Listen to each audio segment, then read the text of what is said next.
All right, good evening, everyone. My name is Monica Lemura. I'm the Director of Marketing and Communications at USTA Eastern.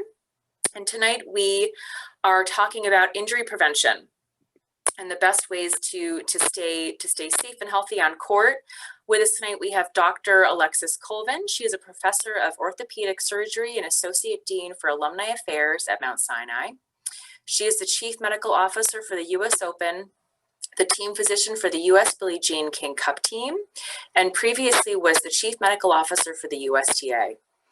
Dr. Colvin has also served as a physician at the US Olympic Training Center in Colorado Springs, Colorado. She was recognized by Crain's New York Business on their Notable Women in the Business of Sports list in 2019.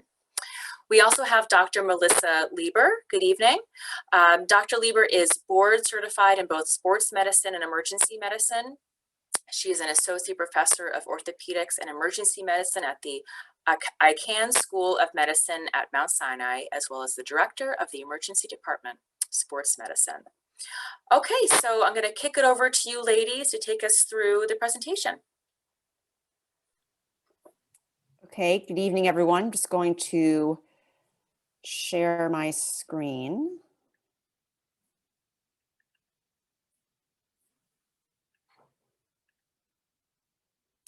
And I know we're talking about injury prevention for tennis players, and I actually just wanted to start off with talking about what a healthy population we're dealing with. I know we all know that tennis is a great sport, but in case you weren't aware, I just want to bring this study to your attention that was published recently. So, and this is specifically looking at USTA leagues players, so especially relevant to those of you who are involved in the leagues. And so what I wanted to look at was, we all know that tennis is a great sport, but is there a way to actually show that it is? And so there's a questionnaire called the SF-36, which is a general health questionnaire that looks across mental, physical, emotional, and social health. And it's actually been studied in the general population, but then also, for instance, in NCAA athletes, also for a lot of other medical conditions. And so we know what values the general population has. And so what we did was we took this study and actually gave it to the league's players. We also asked for their age and gender, the number of days of tennis they play per week, the rating, whether they smoke, and what their BMI is. So there are about over 10,000 respondents, which is the largest study of this kind ever in a specifically tennis playing population. The majority of respondents were female. And if you look at the numbers on here, the average BMI was just under 25, so within the normal range. Nearly 100% said that tennis helps them to manage their health. So it's obviously a very important part of their lifestyle. And then the last point is probably the most important point, that the league's players scored higher than the regular population in every category in relationship to health, which is very impressive. The other takeaways, if you look at point number 2, are younger age and those who played more than 3 times a week were also correlated with a higher score. And then the rating of 4 or higher was also correlated with a higher score. So in general, very healthy population that's playing tennis. And the point of this webinar is really to try to keep it that way. So I'm going to touch upon 3 topics briefly, and then Dr. Leber will speak, and we'll have time for a good discussion, hopefully. So I want to speak about a couple of topics that I get questions on pretty frequently. So stretching, rackets, and then hodgepodge in miscellaneous. So for stretching, the 2 important points to remember here are that when you are before practice or before competition, you want to focus on dynamic warm-ups. And dynamic warm-ups are those that include stretching as well as movement. Post-practice or post-competition is when you want to bring in the static stretching. So if you don't know exactly what falls underneath this, there's a great resource actually on the USTA website. If you go to the main site under Improve and kind of scroll down looking for dynamic stretching or warm-ups, there's actually a bag tag that was made by one of the strength and conditioning coaches at Player Development. And here's actually just what's on each side of it. And so it has a number of ideas that you can use both for your dynamic warm-up as well as cool down and some general guidelines for hydration. The next topic I want to touch on was rackets. So I would say this is especially important for those of you that are working with the younger players in terms of making sure that they have the right size of racket. What we want to prevent is kids who are using rackets that are adult size, just like with the balls, the emphasis being on taking kids through a graduated set of size balls and bounces. This is also important with the rackets too. Number two, with strings and the tension that you get from the strings as well. Want to make sure that in the younger players, again, that they're playing with a nice soft tension. And a lot of times, honestly, they may not know what they're playing with. So this is somewhere where, as a coach, even though you may not know exactly what that player should be playing with, this is, I think, a good way to direct them to something and to have them get more customized stringing so that they're really playing with something to help prevent injury. And then number three, for grip, I would say the 2 points for this are looking out and making sure that the grip is not too large or too small. There's downsides to each of those. And then probably one of my, I think, most practical tips comes from one of the stringers that travels with us for the Fed Cup and the Davis Cup, which is that grip costs pennies on the dollar for a reason. It's something that should be changed. And so this helps with obviously keeping the racket from slipping on you and blister formation, things like that. So that's something where it's an easy thing to maintain. And then sort of under the miscellaneous, as a coach, obviously you're focused on technique and they're actually playing, but I think there's some other things that are also important, especially for those of you that are coaching players that are ready to go to the next level, and that is preparation for matches and for practice. So making sure that the players have that extra set of clothes, especially socks, that they're wearing sunscreen. If you travel with the player, building in time to help acclimatize. And then, of course, making sure that they're well prepared with snacks. And so these are all things that I think are helpful to point out, especially to the junior players who are just sort of getting the ropes. And I just actually want to just end with this photo. This is actually with the US Fed Cup team a year ago in Everett, Washington. It was in February, just after the first case of COVID had been diagnosed and discharged in the area. We went there to play the Fed Cup, and then we came back to New York when the pandemic started. So we've come a long way in the past year, and I'm happy to see that we're moving in the right direction. Okay, and I'll turn it over to Dr. Leber.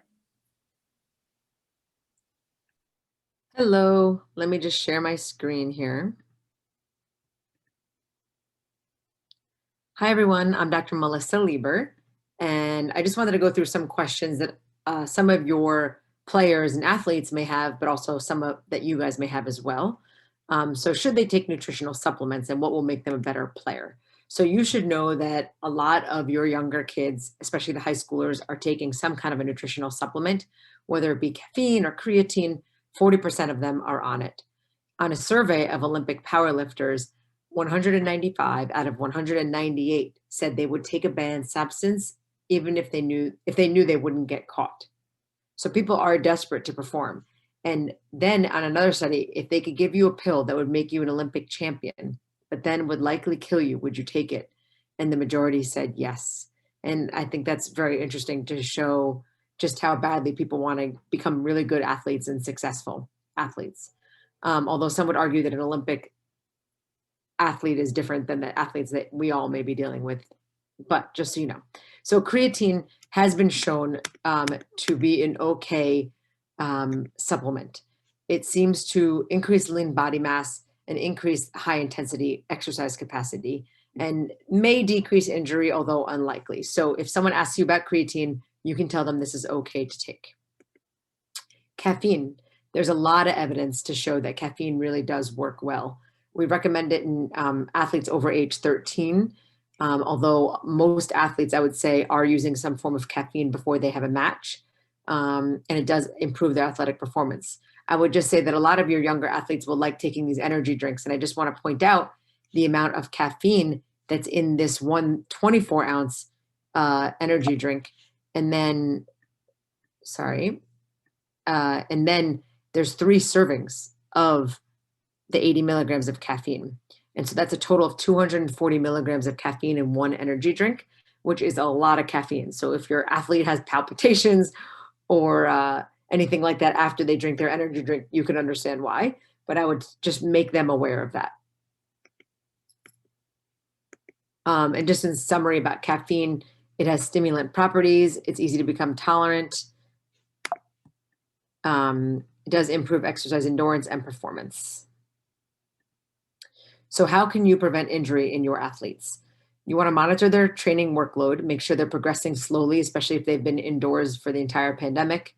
Make sure they're doing off-season conditioning, neuromuscular training, so a lot of balance work, jumping side to side, strength training, and skill development, not just all tennis all the time. It's very important that they're doing cross-training as well. And how do you prevent overuse? Well, you want to vary the training regimen. So you want to change up the training regimen, change the frequency, duration, and intensity of exercise, and make sure that they include strength training. And a strong core, upper body and lower body muscles are super important to prevent injury. A lot of times we'll see athletes training super hard, playing tennis and running most of the time, but actually not doing enough resistance training. And so that's something to keep in mind. When you do encounter a diagnosis that you think might be overuse, because I know a lot of the athletes may come to you first to ask, what do you think is going on?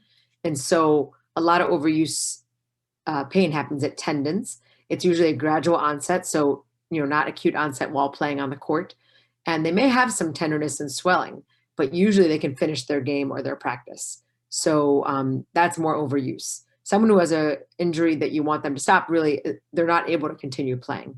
And technically they should rest until pain-free, or at least rest that body part so they can change up their training regimen so they don't take the time off, but keep account of that injury or area of pain.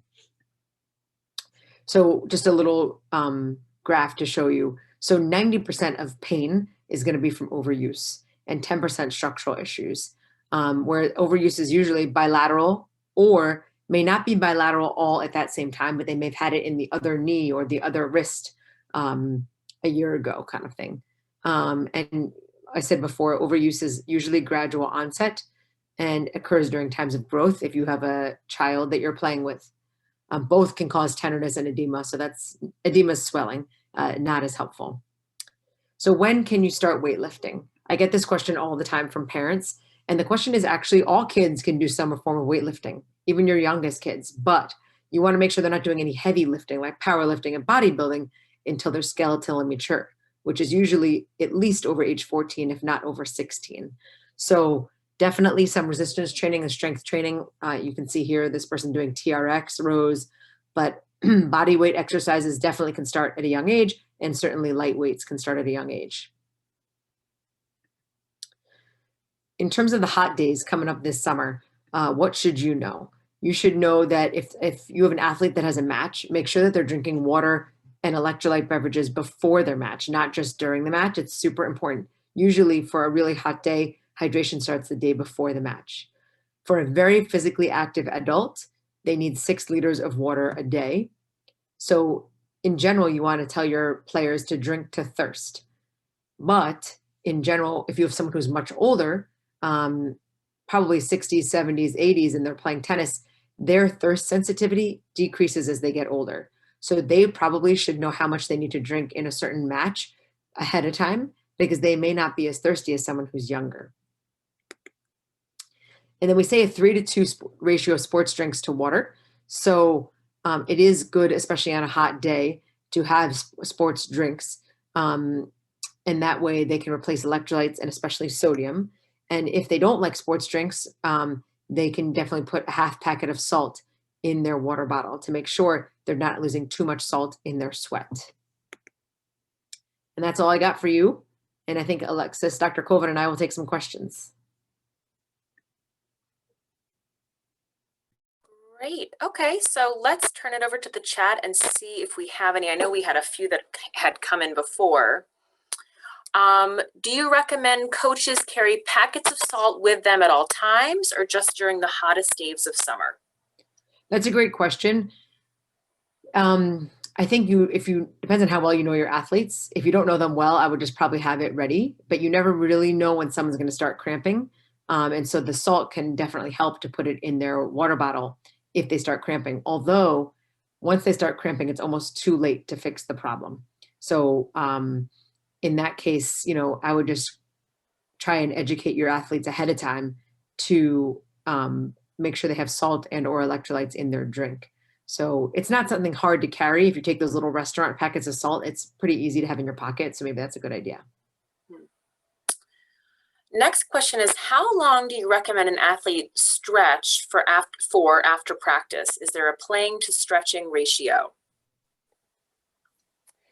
It's a good question. I would say it's not necessarily about time. It's more making sure that you get really a total body stretch in terms of upper body, lower body, core.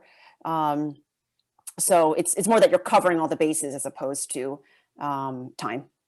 And Dr. Colvin, I think you brought it up in our last webinar, but also good to mention about the active stretching, meaning, more when the body is warmed up and doing stretches that involve more cardio too. Yeah. So for the before practice or before competition, doing the dynamic stretching. Yeah. And then post. The next one that's come in, at what age do you recommend PNF stretching? I don't know if I know what PNF stands for. Yeah, I don't think I'm familiar with that either. Typing PNF, what that stands for? I can Google it on my phone if.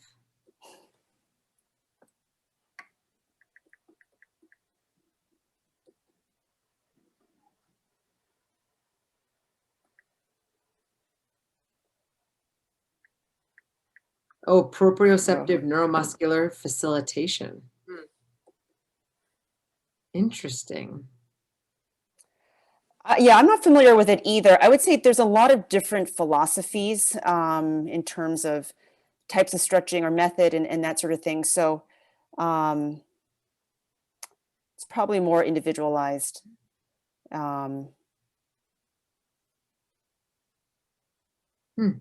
reading about it. It definitely sounds interesting and doesn't sound bad at all.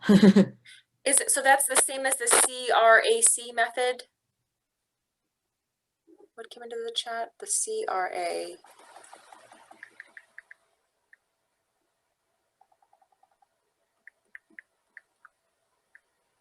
Contract stretch. Yeah, it's the same thing. The next question is, how often should you do resistance training per week? Is there a playing to training ratio? I usually tell my patients that there's no exact player to training ratio, but when I give advice on this question, I usually say that when you're 40 years old, you should do 40% resistance training, 60% cardio. When you're 50, it should be 50% resistance training, 50% cardio. And when you're 60, you should be more resistance training. So 60% resistance training and 40% cardio.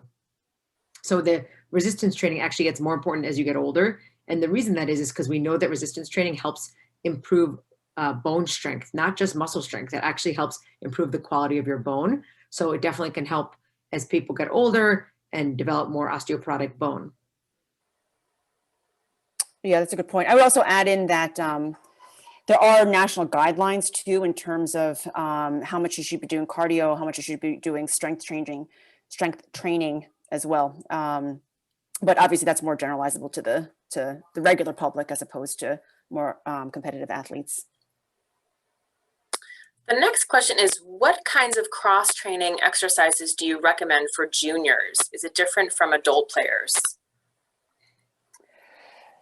I would say, and this may, I think it probably depends on the amount of time your junior is playing tennis, but I think it's not so much the focus on cross-training exercise as opposed to just cross-training sports and activity in general. So, I think there's been a lot of research done on early specialization versus late specialization, and having an athlete or a player who it doesn't have to be a formal second activity, but any other activity that they do. So it could be soccer or basketball or jogging or cycling or swimming, any of that. It's really about building the athleticism that's going to help them become a better tennis player. So I think that's really where I would put the focus. But I think also, if they're going to spend a lot of time playing tennis, it probably is helpful too for them to do a number of other lower impact activities, such as biking, and also it's hard probably to recommend a junior do yoga or Pilates, but again, what Dr. Leber was saying with the core strengthening, I think all that is important and pretty complementary to a tennis player. Great. Any other questions? Going once? Going twice? All right, I think that's it. Well, thank you so much, ladies, for your time tonight. This is really helpful as everyone's getting back on court and hopefully resuming more sort of standard practices with exercise. And it's really great information for us to know. So thank you so much for your time. Thanks for having us. Thanks for having us. Thank you. Bye. Good night.